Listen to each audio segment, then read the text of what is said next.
Well, hello everybody. In this video we're going to be talking about these little push-on stops. Plumbers like to call these Accor stops because that's the company who puts them out, and we tend to brand name things a lot.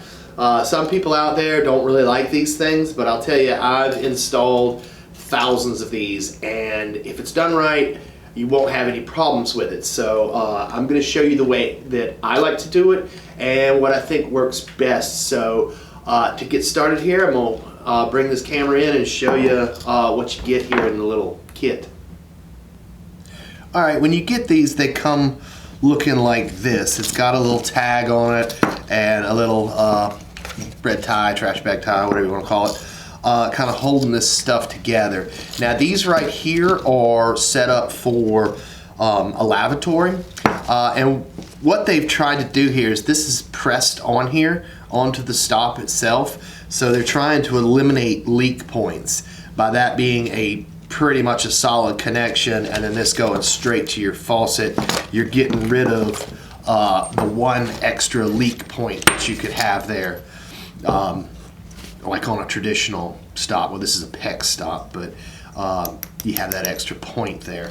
Now, some faucets come with supply lines already on them, so if that's the case, you'll have to look for the different style that is actually a threaded piece similar to this one. But like I said, this is not a push-on. This is the PEX. This is the crimp kind. So they also make these kind, and this is some that we had in our warehouse. It's got a little brass threaded piece here, which to me is better than the plastic threaded piece, but it does have this little piece of hose, and it is also pressed on there. Same thing, just a little bit different, and all these little valves are very, very similar. They just have a different hose. You can also get these for toilets. So let's see what they've got here. Alright, so you undo your little tie there. In the wonderful world of trim out plumbing, you're going to get some type of instructions in just about everything you go to do. So there is an instruction card here if you need to read over it, but it's really simple. These come with their own escutcheons, and that would go, you know, over your stub out for your wall. And it's got this neat little thing. Now I'm not going to do these in here because I want to go out to the training center and we'll do it out there because I don't want to mess up these little rings. It's got some little teeth on it. It's got these little teeth, and it comes with this little cup thing. What you would do is you put that on, and then you're going to slide this on. And I don't want to put it on there because then I won't be able to get it off. And you take this little cup thing and you push it down, and that'll set your depth for that ring, in which that ring is also the depth for your stop here. Now the trick behind this is when you go to put it on, it's just going to be a push-on connection similar to a shark bite. Here again, I don't want to push it in there because I'm gonna take these out in our shop there, and we'll do it right. And you push these on, give them a quarter turn, and make sure it touches that ring, and you should be fine. But what people mess up with is these stub outs. They're poking out of the wall, out the cabinet, and when the painters come through in a new construction house, they just spray all this stuff with paint. So you're going to have to clean that off. Now most trim out plumbers or install plumbers are going to carry a little bucket with them, and that's because these things are going to have water in them, and they're going to pour a little bit of water into the bucket. What I like to use is this little old putty bucket here, the little Stay Putt, because you've got a bunch of these. We go through a lot of this putty. Well, that water is going to go down here in your bucket, and keep a rag with you. And basically, you're going to take that wet rag and put it up on that paint so it softens it up, and then you can kind of scrub that paint off. Then you want to feel, sorry, I'm out of the screen there. Then you want to feel this pipe before you go putting any of this stuff on. Make sure there's no big gashes or gouges or anything like that in, because this thing's just got it's got some teeth and a little black O-ring in it. That's what makes your seal. And if you've got anything on this pipe or any kind of cuts or burrs or anything like that, it's going to mess up that O-ring seal. And that's where a lot of people go wrong with these things. I have these in the house that I'm living in now, and they're about 10 years old, and I have never had a single problem with them. So if they're installed properly, they will work perfectly fine. Another advantage of these things is this guy's metal.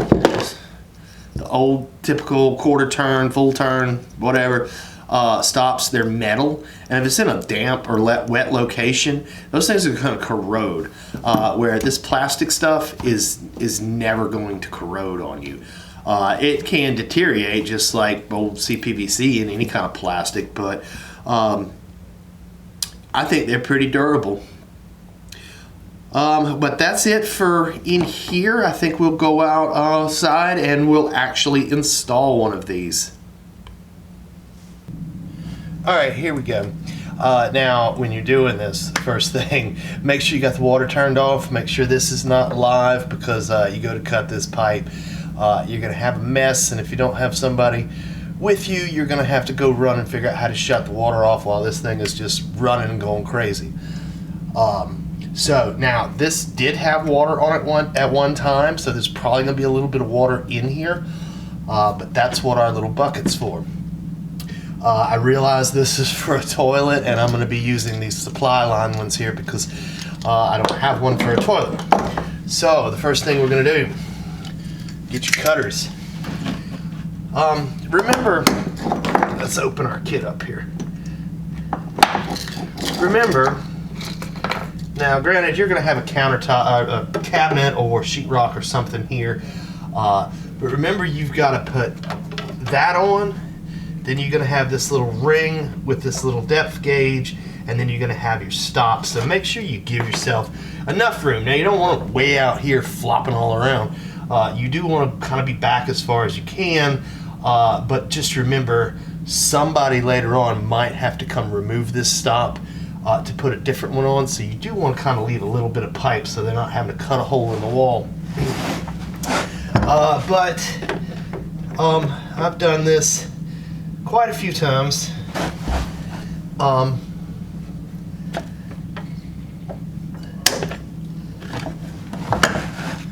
And when you go to cut this thing, try to cut it as perfectly straight as you can. And remember, like I said, you got your little water, carry your rag with you. You're going to want to wipe that down, make sure there's no paint on it. One thing I found out is when you go to push this thing on, it's pretty tight, and a lot of times if there's paint, you can scratch some of that paint off and then get it good and clean. Remember, run your fingers around here, make sure there's no cuts or scrapes or burrs or anything like that that's going to mess up your little O-ring. And then we will put our